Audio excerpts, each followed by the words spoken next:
October 1947, and it's been suggested by some that its test pilot, George Welch, broke the sound barrier in that aeroplane that very day, which was 13 days before Chuck Yeager broke the sound barrier in the Bell X-1.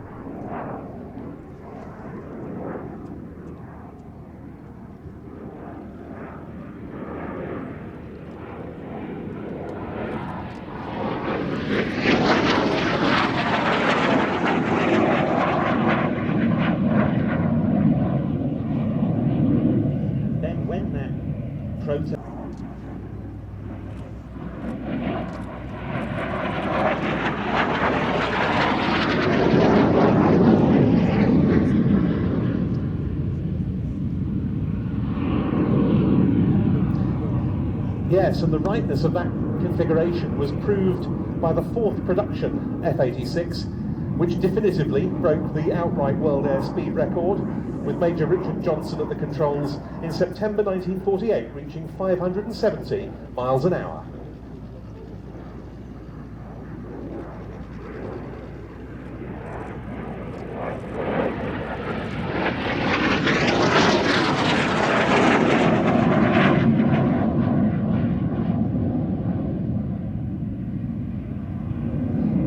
The original role of the Sabre was to defend American territory from Soviet bombers, but when the communist side started operating the swept-wing Mikoyan MiG-15 in the Korean War, all of that changed, and so it was vital to deploy Sabres to the Korean theatre to hopefully take over from the Piston fighters and the Lockheed F-80 Shooting Star jets that were already there.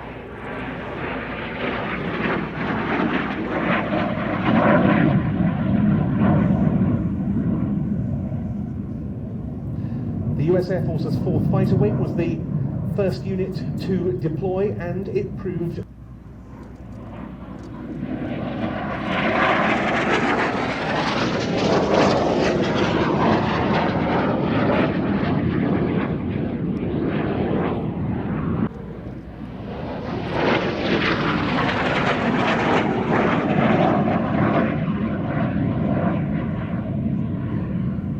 yes, that was known as the all-flying tail, the horizontal stabilizer and the elevators being linked to operate as a single unit, and it gives the pilot great pitch authority throughout the flight envelope.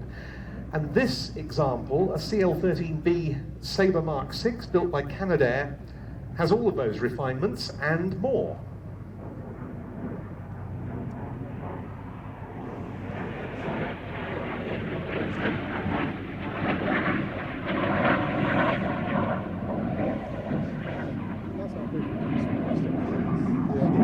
This generally considered to be the best variant of the Sabre ever produced, not least because it was equipped with the Arenda 14 engine, far more reliable than the American engines being used on the US-built Sabres at the time, and considerably more powerful too. The Arenda 14 produced 7,400 pounds of thrust, which was 25% more than the General Electric J35s used on the F-86F.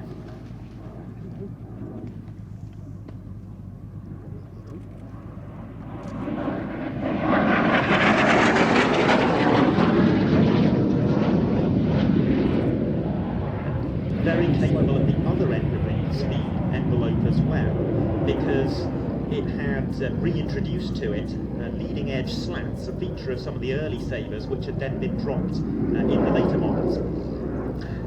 Yes, that slatted wing really was very popular with Sabre pilots.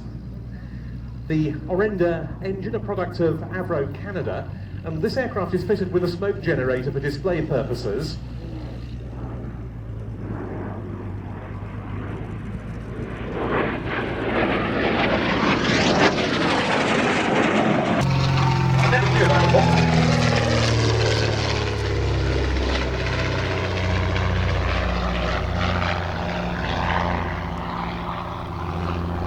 Evacuation by the Aeroplane and Armament Experimental Establishment, then stationed at Martlesham Heath near Ipswich, was cut short by not the last undercarriage collapse the aircraft suffered.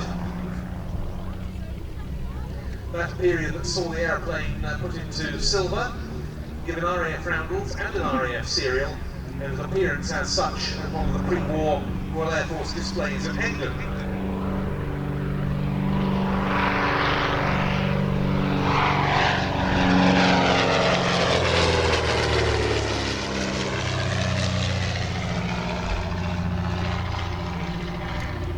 You can sail that, and you can...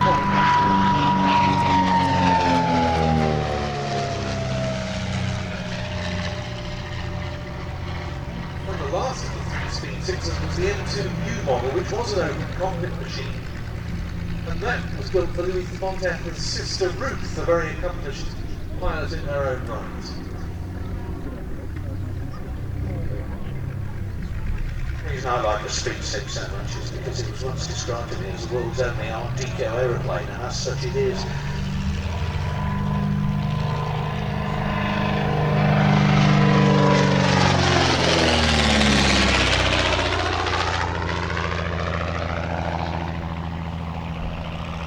Very successful in post-war air racing, this aircraft as well, albeit latterly much modified.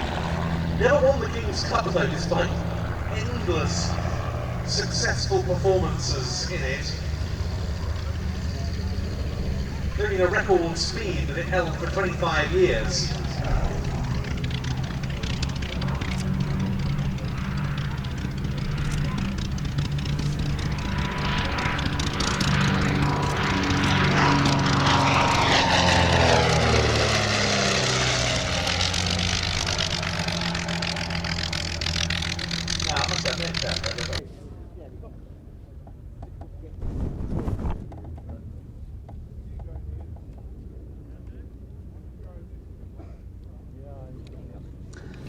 The Shuttleworth chief pilot.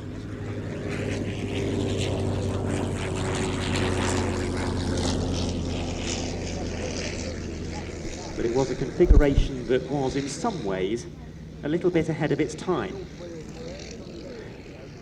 Yes, it was. The Bristol M1 series ended up being built in relatively small numbers and saw comparatively little service.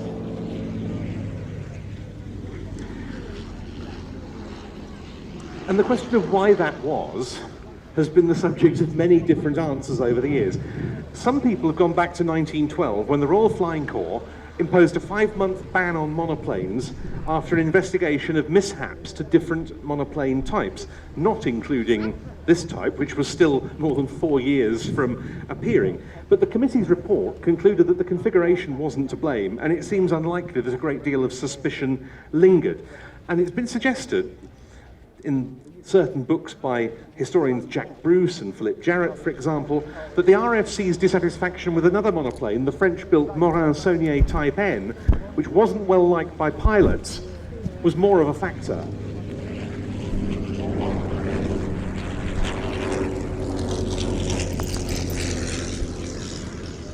And here's a really interesting comparison, Adam, of what you were talking about in terms of comparing configurations. We've got monoplane and biplane now in the air with the Sopwith Pup airborne to join the Bristol M1C.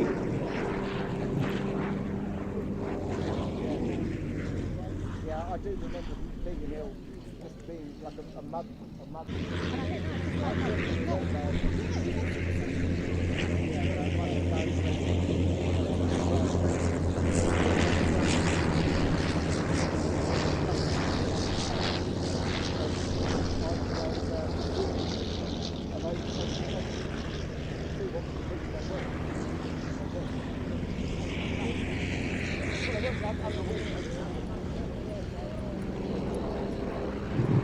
And so it was that the Bristol M1s never flew on the Western Front, which was a very curious decision. One pilot said the view from the cockpit was bad on landing. Others said that the fact that it had a high landing speed and so a long landing roll might have been to blame. Major Oliver Stewart, who scored 5 victories in Sopwith Pups, pointed out that the Bristol needed a revised piloting technique, but for whatever reasons, it served largely in further flung theatres.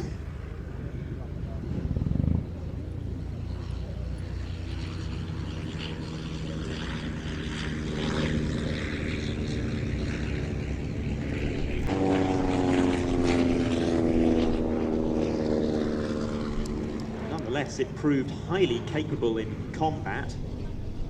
Some even believed it was the best fighter the Allies had at their disposal in 1917. Manfred von Richthofen, better known as the Red Baron, was one of them.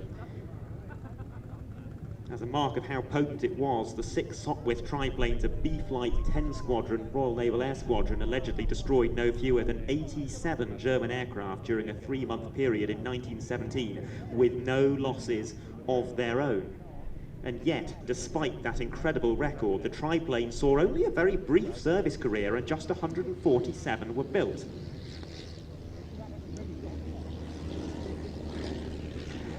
Yes, that was largely because the Sopwith Camel came along and was felt to be superior, and crucially had twin guns.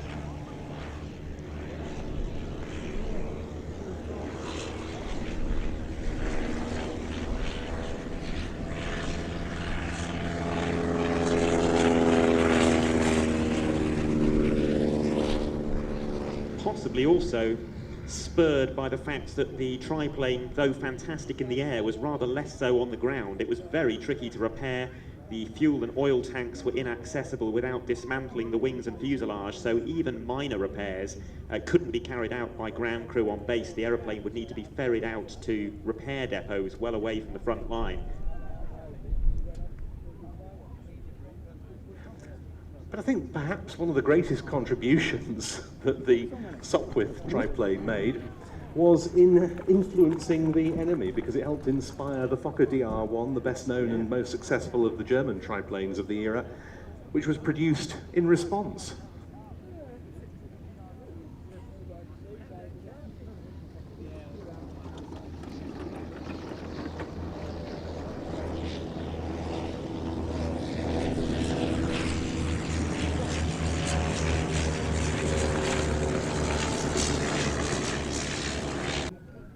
Pretty bumpy, increasingly gusty conditions. I think that was an outstanding exhibition of those 3 First World War aircraft by Jean-Michel Munn in the Bristol M1C, Scott Butler in the Sopwith Pup, and Stu Goldspink in the Sopwith triplane. Very well done indeed.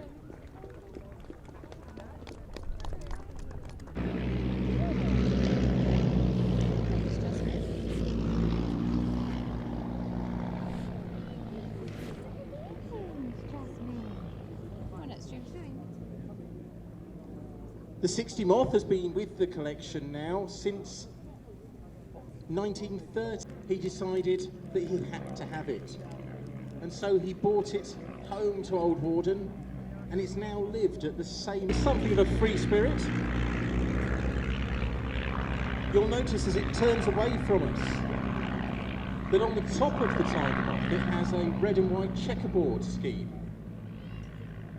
This is because our Tiger Moth is painted up in the colours of the forerunners of the Red Arrows, if you like, the Central Flying School aerobatic team from the 1930s who flew Tiger Moths. And they had their aircraft painted with bright colours to attract the crowds and to keep the attention. Get through, but he's through. Can he keep it down for the second? It's looking good. And through he goes.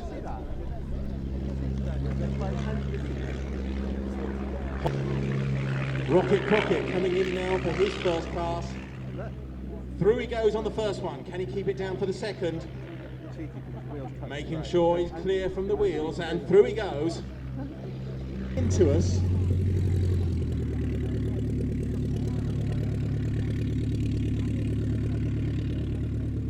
So all of our aircraft are now back down on.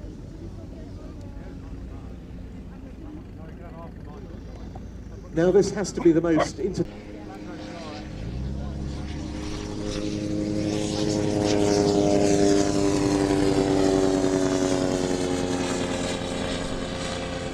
And so Delage decided to switch to the sesquiplane configuration, which was a compromise between the low drag of a monoplane and the greater strength of a biplane.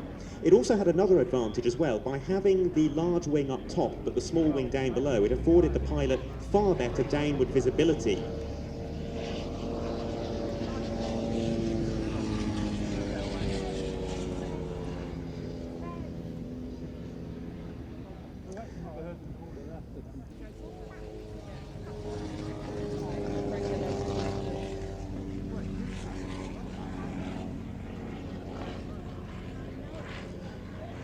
And the Nieuport 23, which we see represented by the Swiss aeroplane, pretty much identical to the 17, the main difference being that it uses an offset Vickers machine gun instead of an overwing Lewis gun due to a small change to the wing structure. Or at least that was so in the case of most of them, but the British-operated Nieuport 23s retained the original gun placement, which made them almost indistinguishable from the 17s.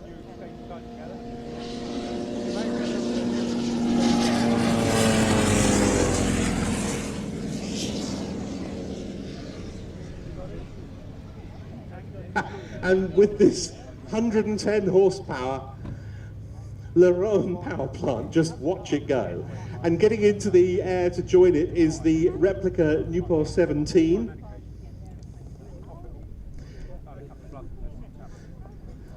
The Nieuport 17 being considered in 1916 by many to be the best fighter on the Allied side.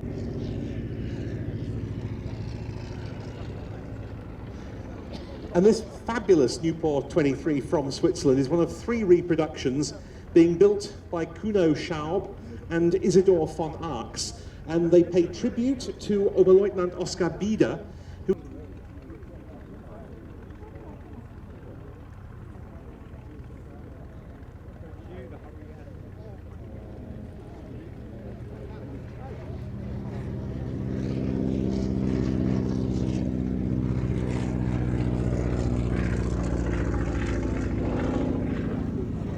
And that's the one of the 2 aircraft coming into land. They...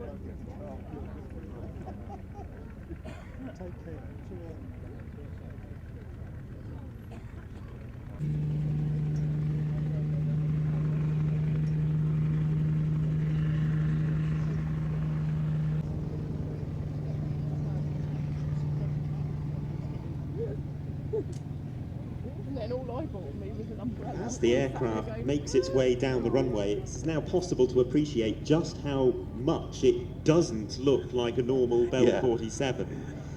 In particular, the trussed tail that we're used to seeing has been covered over, primarily to give the aircraft a more refined look, it being the executive version of the Bell 47, but it also had the side effect of streamlining it.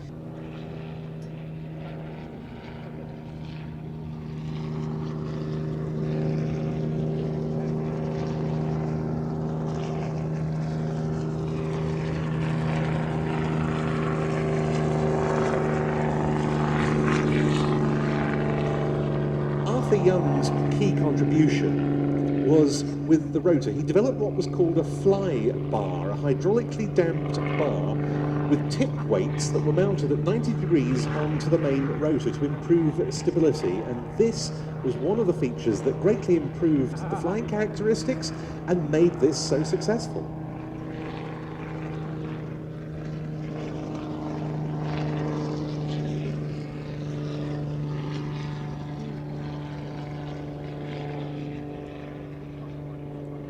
And it had the effect as well of simplifying the controls in the cockpit. And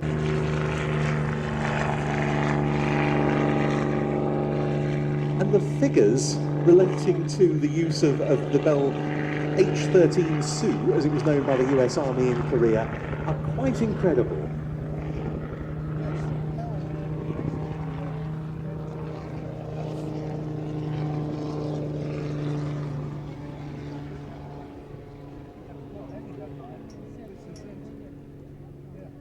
Of some 23,000 casualties on the battlefields of the Korean War, it's estimated that 18,000 were flown to US Army field surgical hospitals in Bell Sioux helicopters, fitted with external stretchers or panniers mounted on those undercarriage skids. Dedicated units were set up to operate them, and the heroism of the single pilot, because they were being flown single pilot, were incredible. They often were operating in convention of official procedures to recover the wounded, so keen were they to do the best they could. And it really demonstrated the possibilities to use helicopters for medical evacuation purposes.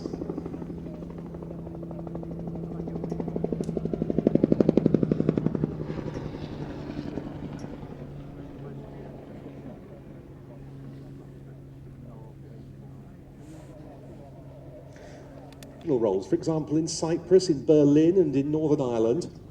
Now, when you get a close look at the pilot, see how he's dressed? He's flying in top hat and tails.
Exported very widely as well.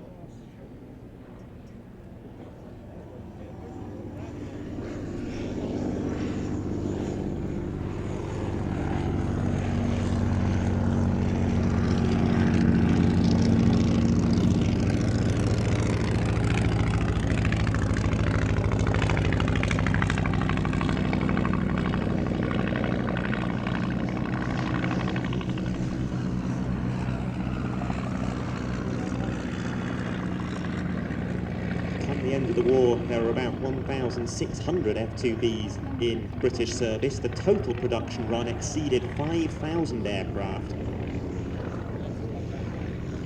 It wasn't withdrawn from service until 1932.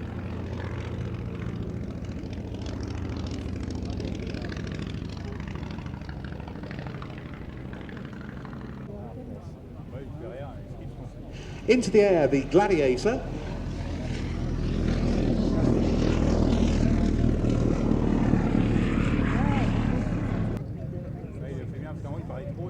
Followed by the Hurricane 1.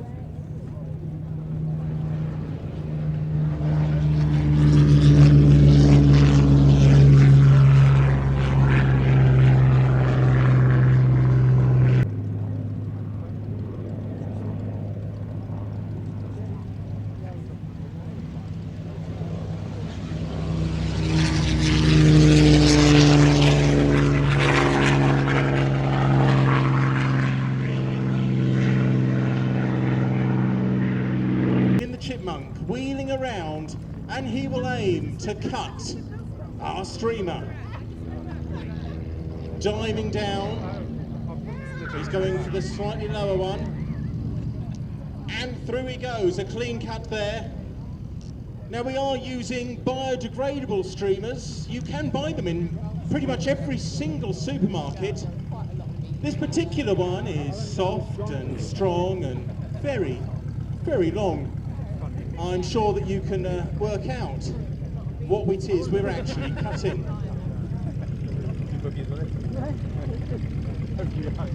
Hot shot diving down again, looking for another cut. As the last few sheets fall to earth, it's possibly a little low to be able to use anymore, but it will land neatly in the garden of Tim, and he will then be able to use it later on in case of dire emergency. Come on. Time, you'll notice he's gone for a darker coloured streamer, so perfect if you have a black bathroom. For all those goths among you, this is the stuff you need. He's coming through now. He's cut a few sheets off there. Balls itself. Through now, it's sort of halved it again.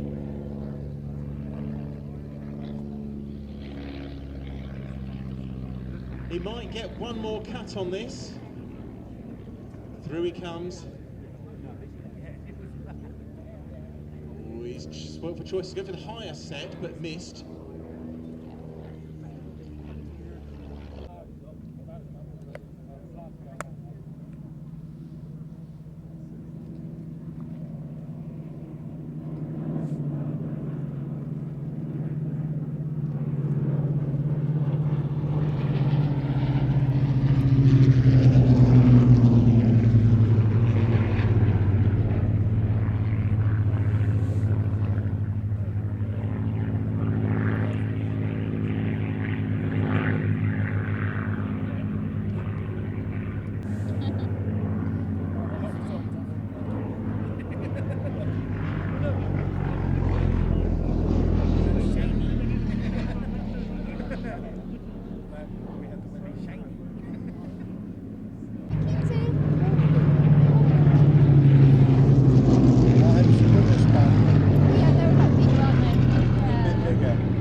Hurricanes, we're now somewhat unexpectedly expecting to see 2 more in a very unusual combination from the Royal Air Force Battle of Britain. Avro Lancaster and 2 Hawker Hurricanes.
We give you Flight Lieutenant Seb Davey in the Lancaster.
Stability. In other words, it was designed to be intentionally unstable to the point that it cannot be controlled by a human alone.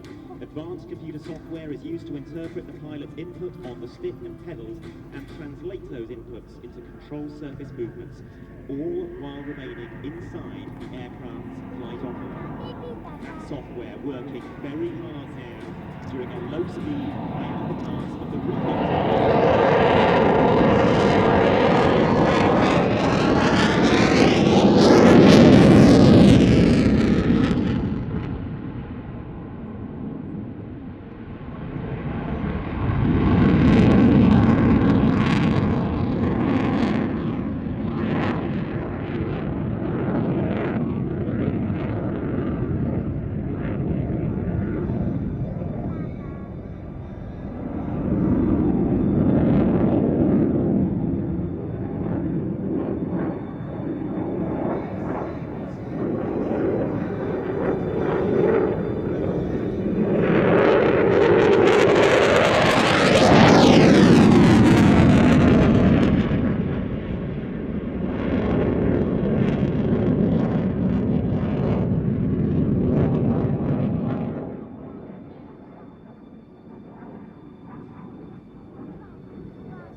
ground for that great strike aircraft before it was retired in early 2019.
Continuing the Avro story.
It was repaired each time.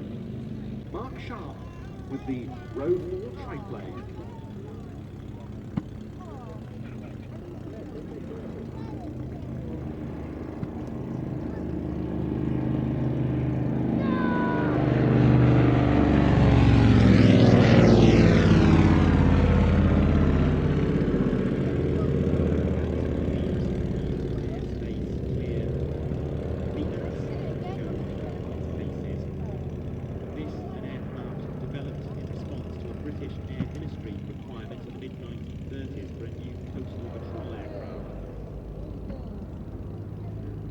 Decided to use the Avro 652 as their starting point, a small four-seat passenger airliner, of which the company had built two examples for Imperial Airways for service in Asia.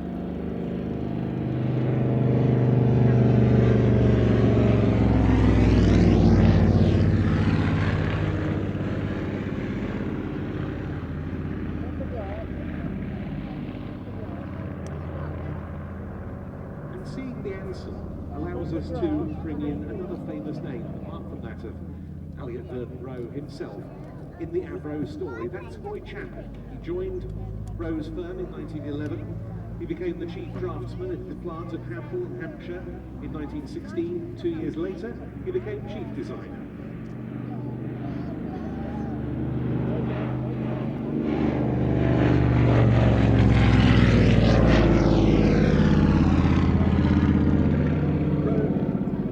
Sold his interest in the Avro firm in 1928, whereupon Chadwick moved back.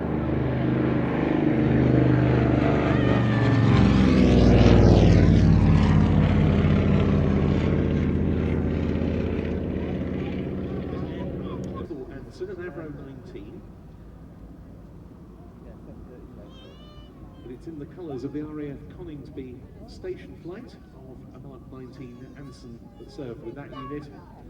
Used to be part of the BAE Systems Heritage Flight fleet, but along with their other two airworthy aircraft, the DH-60 we are going to see shortly, hopefully, and the Blackburn B2 we saw earlier, it passed into Shuttleworth ownership in early 2022, having been based here for many years already. It's a great part of the collection, a really charismatic aircraft, and beautifully displayed by Dodge Bailey. Just lovely. Now, we're getting into the aeroplane that's likely to take being played in the centenary year of the de Havilland Moth. This is the under its fuselage. This is the English Electric Red, and these are two contrasting approaches to the mid-1920s light aeroplane and its art.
The first live light aeroplane trials were held at Kent Aerodrome in October 1923. There was a £500 official award for the most economical British aircraft with a 750cc maximum engine. The DH-51.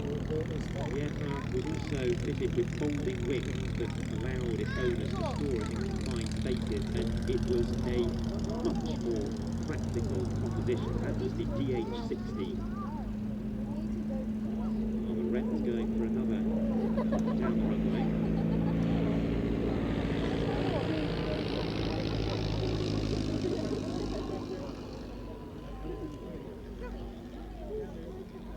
That's what I think it does.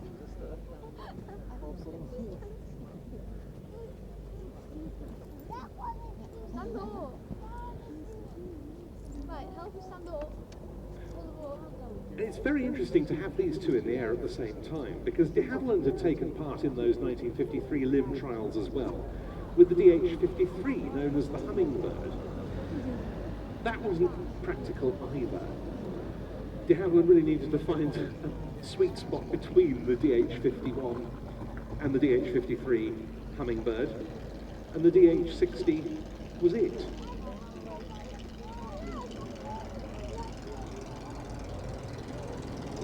One of the things that de Havilland was outstanding at in this period was publicity. There were lengthy flights by the early Moths, such as at the end of May 1925, when next Thursday and Friday, to which you're all very welcome.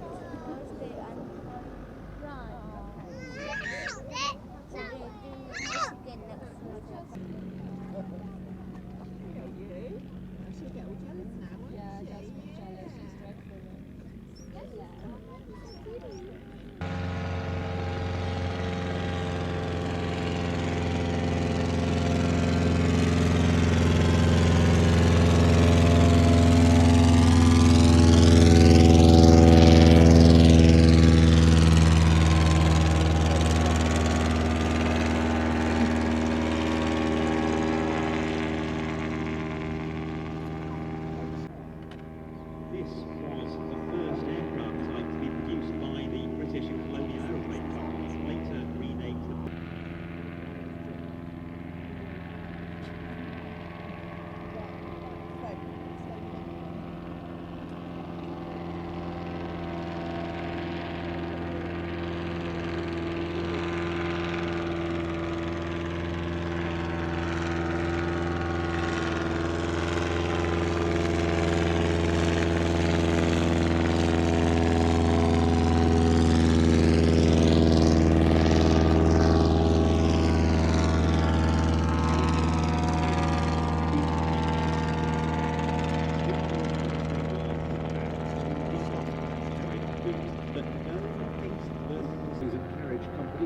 sorts of transport companies there and around Britain.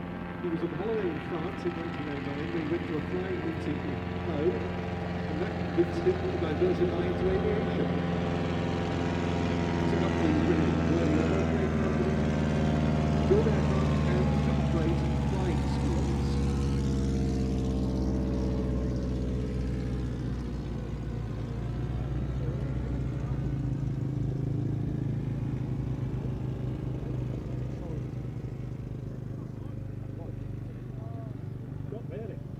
And even before testing was complete, White ordered a production run of 20 box kites.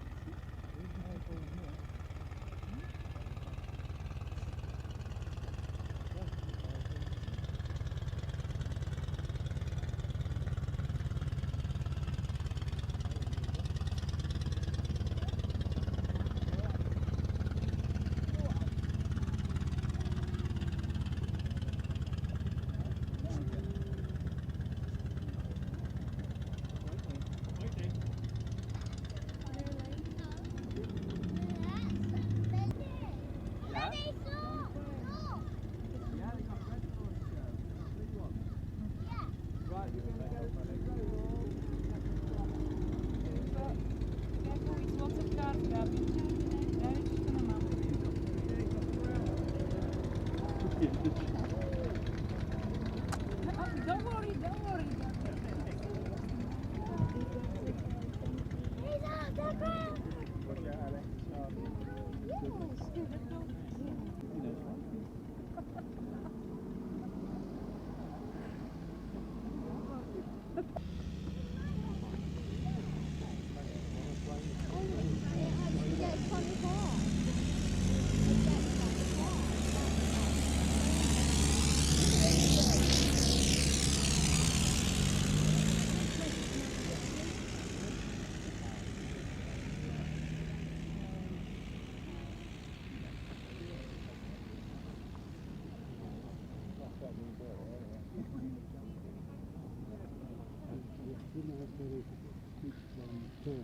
For this aeroplane, we have to thank the man who commissioned its construction, a Mr. Cyril Foggin. He had received his Royal Aero Club Aviator Certificate in October 1912, having trained on Blériots at the Eastbourne Aviation Company.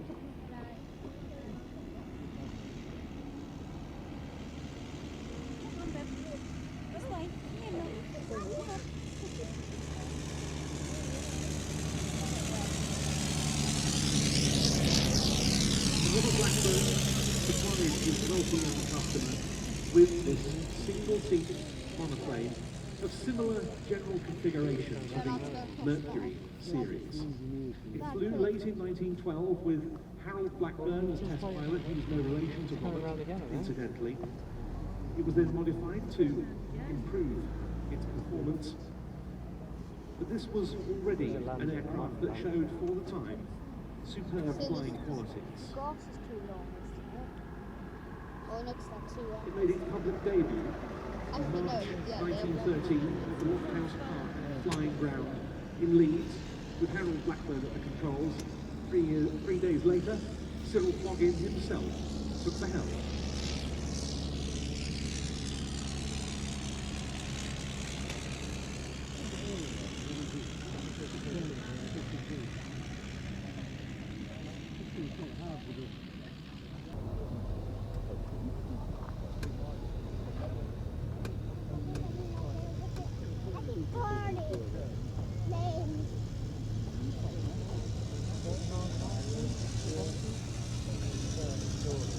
Hoggin's intention was to give exhibitions with this aeroplane. Harold Blackburn continued flying it as well. In it he made circuits of Wakefield. He even flew it as far as Stamford. Harold Blackburn flew it from Lofthouse Park to Harrogate, an 18-mile flight, during which it was reported that the Type D attained an altitude of 4,000 feet.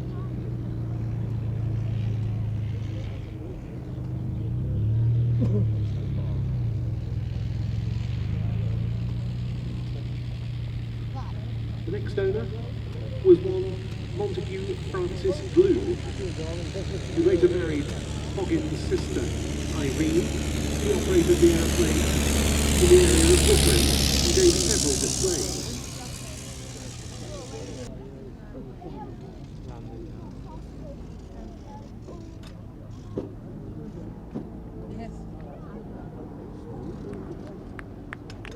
But no such need on this occasion. The Blackburn Type D, closing our programme.